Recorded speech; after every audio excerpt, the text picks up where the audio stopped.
Bonjour et bienvenue, très chers téléspectateurs, très chers internautes. Nous sommes là en direct de l'ACK Kalembelembe et aujourd'hui nous allons essayer de voir comment est-ce que Kite se déroule et surtout que nous sommes dimanche en pleine culte. Je ne suis pas seule sur mon plateau, je suis accompagnée de deux concerts. Elles sont journalistes. À ma droite, c'est Yvette Kalambaki. Je dis bonjour Yvette. Bonjour Madame Becky. La santé, ça va? Oui, ça va bien, Dieu fait grâce en tout cas. Et à ma gauche, là, je vois Marie-Ange Ngalulaki. Je dis bonjour Marie-Ange. Bonjour Sœur Becky. Bonne santé, bonne nzoto. Nzoto est bien santé kimia. Je l'avais dit que nous sommes en direct de la CK Kalembelembe. Wapi toko luka koyeba impression ya batu. Comment est-ce que le kit se déroule? Mais avant tout, j'aimerais bien qu'on puisse vous informer na nyosuzo le kana actuellement à la CK Kalembelembe par rapport il y a Bakut Nabi sur le Lengeni Bakut les Kaka et surtout 2 jours spéciaux au Tozanango il y a mercredi et je vais départager journée à mercredi. J'aimerais que la sœur Yvette n'a l'obélabi son amozindo et journée à vendredi que la sœur Marie-Ange le Lengeni kit se déroule à la sœur Yvette le mercredi ici parce que le kit commence de 10h à 19h. Je voulais encore dire bonjour à chers téléspectateurs, aux internautes qui nous suivent de partout. Le mercredi, le culte en fait chez nous, ça se déroule les que 10h. 10h, culte et bandit, et ça a un moment d'intention, il y a adoration. Donc de 10h, on a intention d'adoration, intention de supplication, où nous sommes venus devant l'Éternel pour lui exploser nos problèmes. Tu vois, comme Carapatman a vu sa théie, il est là, lobby. C'est lui qui est dans la souffrance. La Bible nous pose une question, qui est dans la souffrance? Et la réponse est que celui qui est dans la souffrance doit prier. Par rapport à la souffrance aux Anango, il vient de nous dire, souffrance c'est à 2 volets, la sœur Biki. Souffrance c'est à karaté avec non souffrir dans un essai qu'offrant de la non souffrance c'est à que aux habits aux un essai qu'offrant aux stable mais ma camion tout ça là et marche à côté. Dans tes activités, rien ne marche, na ma camion y a mariage, rien ne marche, tes projets, toujours, c'est aussi une souffrance en quelque sorte. Donc pour éviter ce genre de souffrance, nous devons prier. Et comment prier? Notre pasteur a organisé pour nous 2 jours de prière. 2 jours de prière qui va nous aider, nous, de prier, de venir demander à Dieu d'intervenir par rapport à nos problèmes, face à nos situations qui nous perturbent, à nos situations qui nous font très mal. Et à 10h, on commence la prière, la lamentation, supplication. Nous prions vers 12h déjà. Et ça va prière, il y a combat. Prière, il y a combat. Quand on parle du combat, tout le monde a prière et que il y a de maladies. Tu es toujours à tout temps, tu tombes malade. Tu dois combattre contre les esprits, contre les sorciers de ta famille, ton entourage, l'environnement. Quand c'est un moment de prière, tu dois venir prier, demander à Dieu d'intervenir à tes problèmes. Et vers 15h déjà, 15h, 16h, il y a le pasteur qui est là. Il y a la prédication qui commence et après là, c'est maintenant l'enseignement. Et après l'enseignement, nous mettons nos offrandes comme le dit la Bible. Donc, tant que mettre offrande, ils attendent donc c'est pas les cas. Autant offrande parce que prière non, ils allaient agréer devant l'Éternel. Il faut tomber holocauste pour prier, ils allaient agréer. De la même manière, tout ça qu'offrande pour prier, ils allaient agréer. Grâce à offrande, on a et que le roi de Perse, au bakanga prière nabiso et que prière nabiso ils allaient exaucer. Et ça sera vraiment bien. Moi, je vous invite à participer parce que moi aussi je serai là avec. Oh, la sœur Yvette a beaucoup parlé directement. Elle a entamé la prédication du jour. Aujourd'hui, dimanche 30 mai, le pasteur a parlé de la souffrance. Et il a décrété cette semaine, il y a prière. Mais avant tout, avant de parler sur ça, j'aimerais bien que la sœur Marie-Ange a l'obéla bisopé par rapport à la journée à vendredi. Comment est-ce que c'est déroulé? Position nini. Parce qu'il peut y avoir d'autres personnes qui se disent la prière commence de 10h à 19h. Qu'est-ce que tu peux dire aux enfants de Dieu? Un mot par rapport à déroulement, comment est-ce que le kit se déroule? Position. Premièrement, on a s'adresser à prière na biso ya vendredi se déroule à 10h. Maman, ozala ya kolala na se, ozala na etoko. prière na biso c'est donc la pasteur a otopesa ala ki c'est exemple ya Anna yaki musa na nzamba kantika langwe malangwa kite ezaki ba problème na ende zo déranger Anna mwana te Anna elokote aoza na sengote mama yoza na problème o setungisaka pasteur a organisé les biso 2 jours ya prière ya kolelela nzambe kolala liboso nzambe maman de 10h ti 19h30 ozwa dans les fils que 3h de temps okenda rote kata okenda osala musala oya kolelela nzambe. En tout cas, j'invite tous les enfants de Dieu de venir implorer ensemble avec le pasteur François Mutombo nzamba sungayo nzamba omoni ezala kolela ya mawana kolela esengo tosomona maman zolela on te demande pourquoi tu pleures tu nous dis que ce sont les larmes de joie il y a des larmes de joie maman olela pe sengo ndeko mwasi osala 40 ans bala te tomono zobala ozo pambola libala ozolela to cancer on a zolela pour la maman mais tu pleures les larmes de joie. En tout cas, je vous invite beaucoup la sœur Yvette sera là à Bengibino. En tout cas, boya ebele boya pena. Et la sœur Marie-Ange a sensibilisé les enfants de Dieu. Toi qui es à la maison, nous avons déjà commencé il y a longtemps.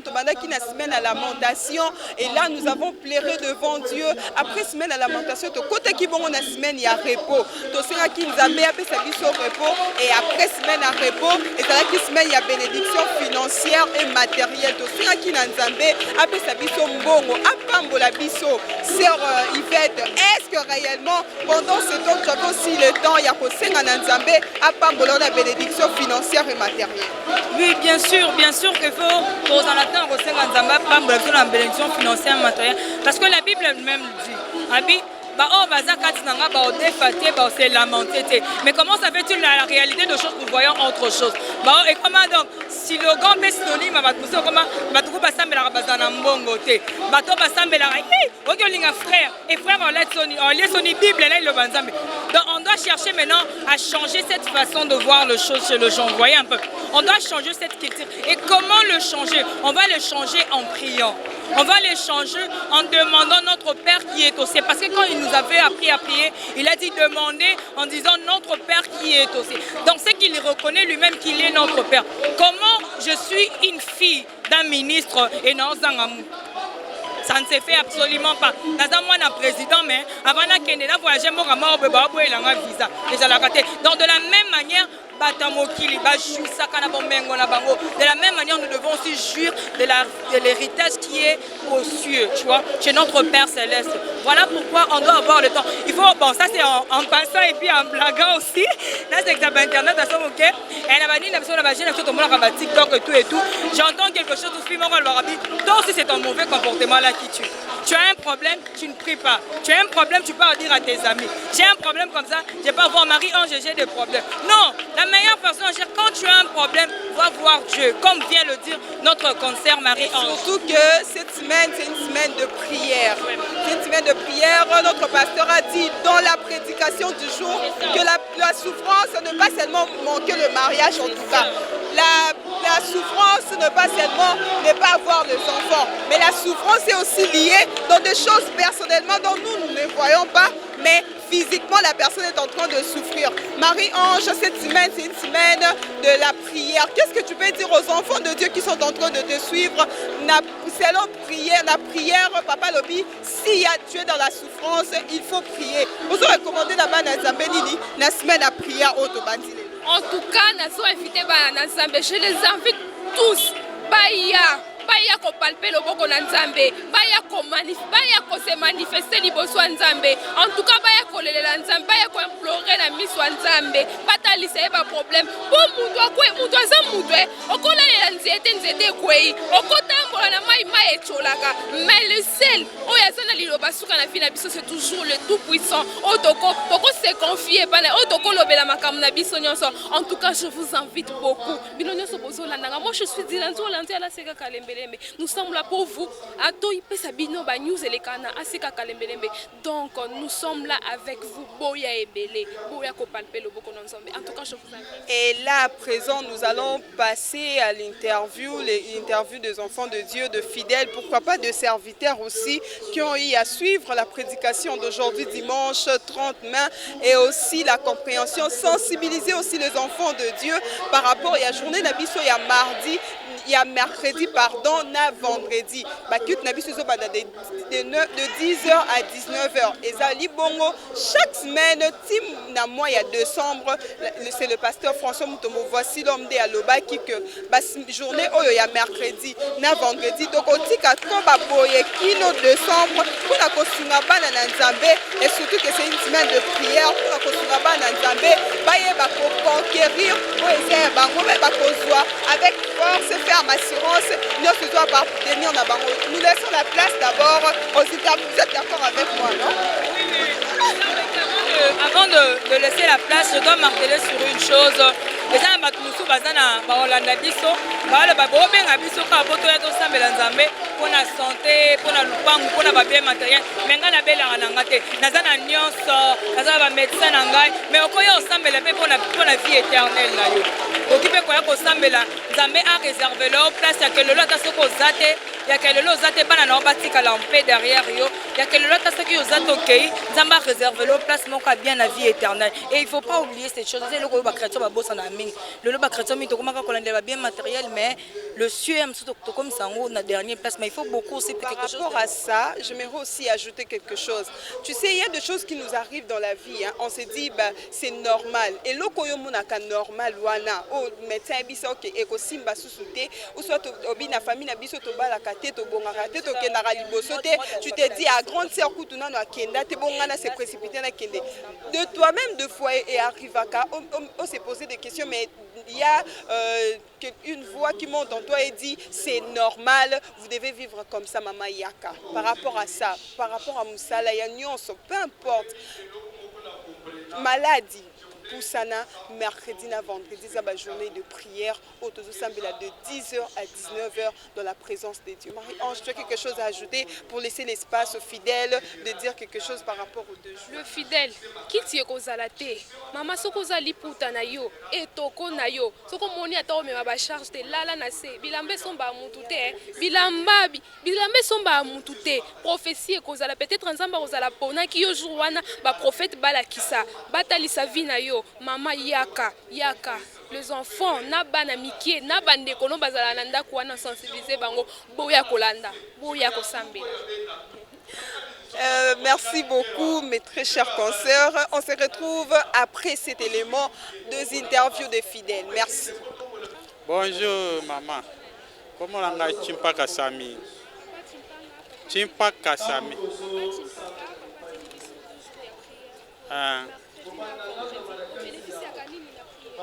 Ok, na ba prière nyonso na salaka na bénéficiaka bénédiction tout d'abord santé normale santé na ngai ezalaka air moko etungisaka mais na ba prière wana na bosraka ezalaka nde ekendaka bandoto mabe eyelaka ngai donc na kati na ntango nazo se plonger na prière bandoto wana ekendaka pe ezalaka te ntango na chaque fois elekaka ke prière ezali na sepelaka mingi kolanda yango mpo tout epasaka na ndenge moko yake ezelaka ngai nakota na prière mpo ekendaka nde yanga bénédiction nazwaka mingi et en plus de cela nazwaka mpe bénédiction matériel eyaka comme na service nauti kozwa frais d'émission nakei kaka ndenge wana mission moko nakanaki te mais nayoka na fandi okende na mission songolo neti na leo nazoloba nayo nauti matadi na frais d'émission nakomisi nzambe mingi nyonso ezaka fruit ya kati ya ba prière oyo nalandaka kati na eske lelo atei likambo ya biso tofungwama tokota na kati na vision oyo ya ye ndenge ezali tozala te kozala bloqué kozala na nyonso mais to se plonger mingi na prière mpona 2021 ndenge ezokende aussi il faut oyo nyonso ekangaka biso elongwa oyo nyonso epekisaka biso elongwa tokende kaka liboso to retenir oyo ya ye ke tozala bazwi c'est ce que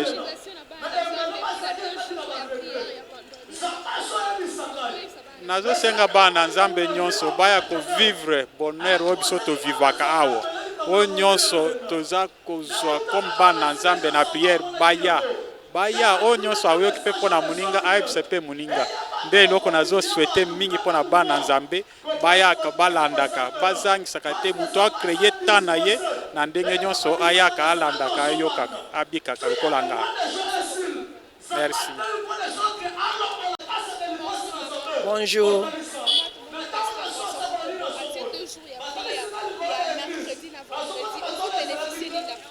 En tout cas, nous avons bénéficié. Nous avons mutu moko na télématé. Nous avons bénéficié belé. Nous avons kalem mususu ki na line na koka ko télématé. Bénéficié à partir à papa oyo ndenge aza ko te ya biso vraiment. Ezo ko pesa nga ba bénéficié belé. Nzoto nangeza ki kina sala boyete. Nazaki mutu moko na kufa. Bambeli batianga na dibumu ezali ko déranger nga makasi à partir ba prière ndenge naza ko ya ko lela nzambe nanga nazomona loboko ya nzambe ezosunga ngai.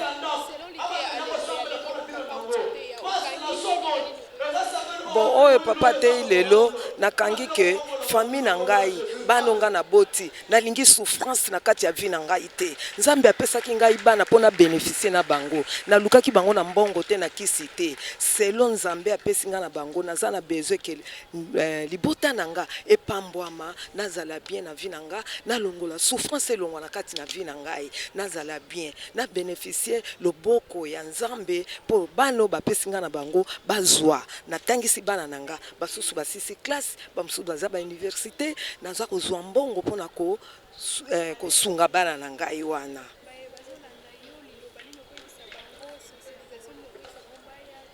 En tout cas vraiment o nyonso pasteur na biso François Mutombo za koteya baya ko bénéficier na yango ezali eloko oyo ezo sala misala na kati na ba famille naza ko benga baya ko yoka liloba kitoko oyo papa oyo aza ko pesa biso pe aza ko pesa biso ba bénéfice be na kati na famille baya ko yoka ba zwa pe bénéfice o biso tozo zwa yango bango pe ba participer na yango.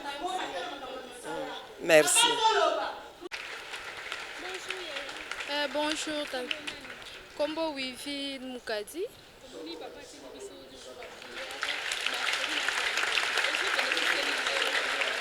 Donc, des jours au bâtiment pour la prière. Donc, c'est une façon pour nous de prier. On a toujours dit, devant un problème, une situation, il faut toujours prier. Donc, papa, c'est 2 grands jours, il y a prière. Il y a mercredi, le vendredi de 10h à 20h. Donc, c'est bénéfique pour nous de prier d'abord pour notre santé, notre vie, notre futur. Surtout pour nous les jeunes filles aussi. Les jeunes, il faut toujours prier pour notre futur, quoi. Ce que je voulais dire. Prédication, elle est là, Kangi. Pasteur Nabiso a lobby que. Est-ce qu'il y a quelqu'un qui est dans la joie? Donc, si tu es dans la joie, il faut toujours prier. Si tu es pendant un moment de détresse, il faut toujours prier. Si ma camino est aussi battue, il faut toujours prier parce que la prière de Nzambe ako mimoni sa na ba prière na biso.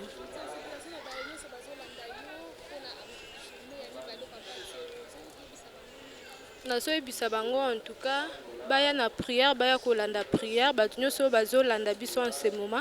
Nazo bonde la bango prière ya mercredi na vendredi en tout cas ba manquete baya ko prier na situation nyoso baza nango Nzambe akomi monisa loboko Nzambe ekotalisa na vie na bango.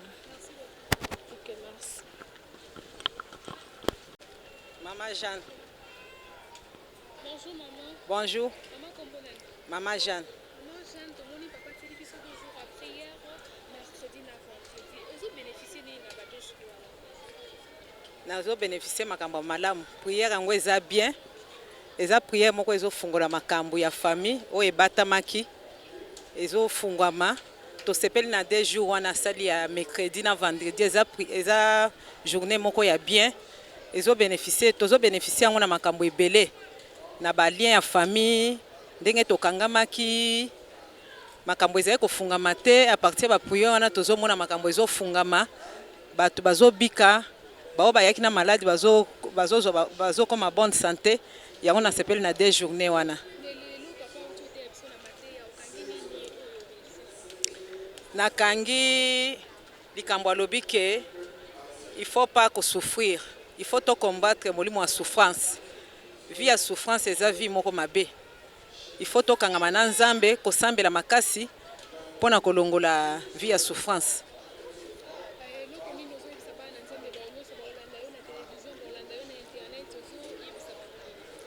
Nazoyebisa bango kaka ke tokangama na nzambe ya papa François Mutombo aza nzambe malamu, aza nzambe abikamwa. Soko ye na malade ozozwa guérison, soko ye na ba problème ozozwa solution. Yango na yebisi bango nyonso bandeko na nga nyonso ezala bao aza na mboka bapaya, ezala na bao baza na Kinshasa, tokangama na nzambe oyo aza nzambe malamu.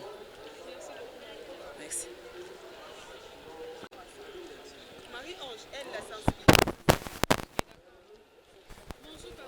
Bonjour, sœur. Combo frère Flavien. Flavien.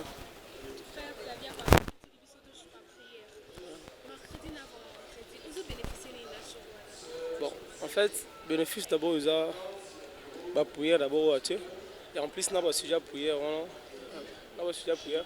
Parce que quand on est autour à papa en église, c'est-à-dire chaque mouton a une souffrance, a un problème de se rejarrer, bandakala.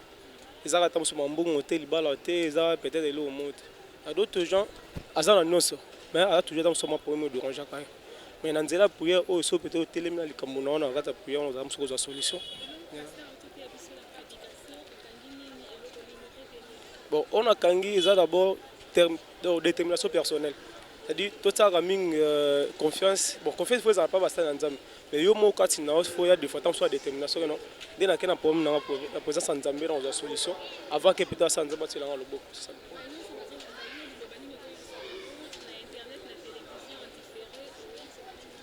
Bon, on a quoi ça va juste que donc ça d'abord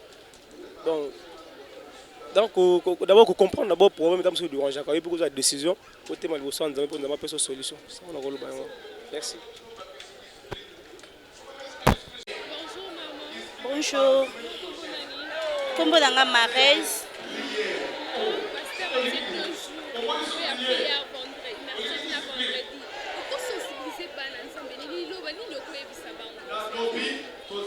En tout cas pour nangai noyebisa na bana nzambe na 2 jours wana pasteur atie ya ba prière mercredi na vendredi eza 2 jours oyo nzamba azosala makambo na ye lolenge oyo azolingela azosala makambo na ye donc na lolenge moko kaka ya malamu soki penza otie kaka kondima na confiance à pasteur na biso na 2 jours wana ya bengisi biso na ba prière bokozala desite ba prière na biso ya mercredi na vendredi ba mabala ezopesama misala ezopesama basi bazobala te bazobala bazobota te bazobota donc nzamba azosala makambo lolenge azolingela.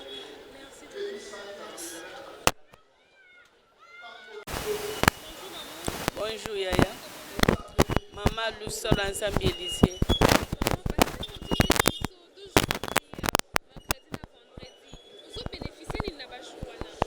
Maman pona ngai ezali pon nakoki koloba mingi te mercredi na vendredi ezali mikolo kitoko pona ngai ezali misala oyo ebanda kotambola te nakomi komona mbongo ngai naza témoignage vivante pona journée ya mercredi na vendredi nzambe azosalela ngai nazomona loboko ya nzambe na parti nyonso na vi na ngai oyo papa auti kote lelo likambo nga nakangi ezali kaka pona botosi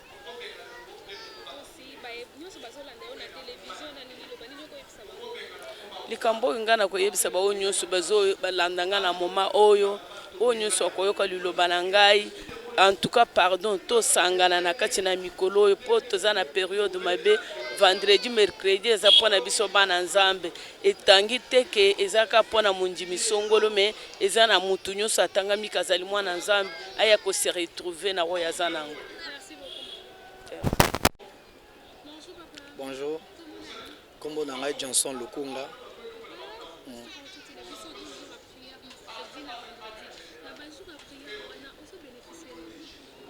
Bon, jusqu'ici, d'abord, il y a bénéficié Ezébélé. Il y a bénéficié Ezébélé, toujours bénéficié d'abord la prière, intensité, et je ai début ce côté à la vraiment la présence dans Zambé. Nous avons Ezébélé qui toujours bénéficié na 6 jours de prière au tous en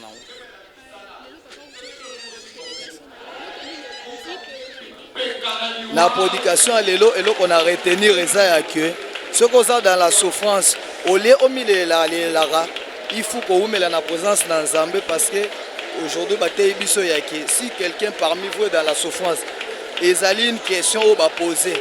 Mais j'espère que la plupart de personnes, que oui, ils sont dans la souffrance. Donc d'où il y a mutu ezaki ko umela la présence na Nzambe ko lelela ye parce que yende azamu konza biloko nyonso. Yende azana capacité ko pesa esengo. Nde loko nga na retenir ndango wana.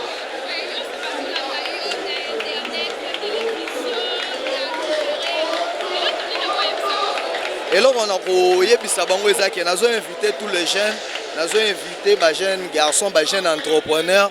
Peut-être bato bakanisaka ya que koya église eza réservé pour na ba pauvres mais non, eza pour na ba jeunes entrepreneurs, ils ont enseigné biso comment entreprendre, comment aller de l'avant parce que na verset ba autote ya biso le balobi dans l'église il y avait plusieurs riches qui y mettaient beaucoup d'argent.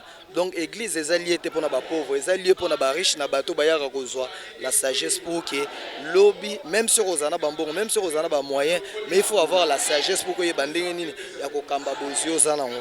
Donc c'est un peu ça nazo invité bango baya vraiment ebele, baya ebele baya ko bénéficier maman malamu obiso tozo bénéficier. Je vous en prie. Sensibilisons les enfants de Dieu. Oui, venez, nous vous invitons. Parce qu'on n'a pas eu le temps, ou soit on n'a pas voulu qu'on ait ce micro, on a mis pour un témoignage. Parce qu'il y a plein de témoignages au Bananzabé, Bazo palpé pendant le. Moi-même, je suis vraiment une témoignage vivante. Elle fait partie des témoignages. Oh, Yonzabé, à Saleli Bango, la journée à mercredi. Nous vous invitons, toi qui es à la maison, toi qui es en train de nous suivre, même si tu es en Europe, en Amérique, en Asie, en Océanie, au lobby, bon, t'inquiète, tous les chaînes où ils sont disponibles, voici l'homme TV, où ils sont pour vous informer et qu'ils sont en direct, quitte la biso nyonso, pour na kolanda. Voici l'homme TV officiel, à Omona et Bima, donc partout vous êtes. Tout peu importe l'endroit, Nathan la Moussala. Comme il peut internet, au tient méga dans l'anda biso fréquence c'est comme à tes maman, au tient méga na téléphone et au lundi biso na YouTube chez nous magazine. Nous sommes là pour vous informer, pour vous amener les actualités qui se passent dans notre couple de la CK Kalembele. Donc venez, nous avons culte du lundi au vendredi et samedi ezalaka bongo culte ya combat oyo bana na Nzambe ya ba cas difficile ba yaka pona kolela Nzambe le dimanche. Nous avons culte de 7h à 12h tala déjà to silisi culte na biso et dimanche ezoya déjà et kozala culte moko spécial o ezali bongo culte au Tokobanda de 14h à 19h le dit le pasteur François Mutombo voici l'homme quitte à dimanche ezoya Tokobandango de 14h Tokobanda na avant midi te Tokobanda na après-midi pour na kosilisa na 19h mon papa pèse les dit papa Likondi je lui salue aussi mon papa pèse je vous laisse la place plutôt il y a qu'à saluer quelques personnes le souhaiter aussi bon dimanche et là je vais prendre la parole pour saluer aussi et pour clôturer notre je salue tous nos téléspectateurs, toujours fidèles, branchés, Nabiso. En fait, c'est tout le monde en direct. Donc, tout ça vraiment en direct. Nous sommes en direct de la CK Kalembelembe. Nous vous disons vraiment merci. Restez toujours branchés, scotchés, cimentés. Je salue mon pasteur François, l'homme de la technique de plusieurs couleurs. En tout cas, je salue le frère Dieu merci depuis Tunisie. Donc, les salutations à vous, salutations à maman Mimi, à la sœur Becky et à sœur Marie. Merci et la sœur Marie-Ange, tu salues qui? Je salue toute l'équipe qui me suit. Je salue aussi ma mère qui est éprouvée, donc qu'elle puisse être forte. Je vous aime beaucoup. Je salue ma famille. Je salue toute l'équipe chez nous, magazine. Restez toujours branchés, chers téléspectateurs. Nous vous aimons. Merci beaucoup. Nous rendons grâce à Dieu pour ces dimanches merveilleux. Le pasteur a prêché, tout s'est bien passé. Et nous ne pouvons que dire merci à Dieu. Est-ce qu'on peut dire merci ensemble? Merci. Merci Seigneur. Et là, je dis merci à l'équipe technique aussi, parce que nous ne pouvons pas oublier. Merci à l'équipe technique. Je vois là derrière la caméra Patrick, le frère Patrick, accompagné de frère Richard. Je salue maman, la sœur Berthe, Ilunga, la sœur Berthe, toute l'équipe technique.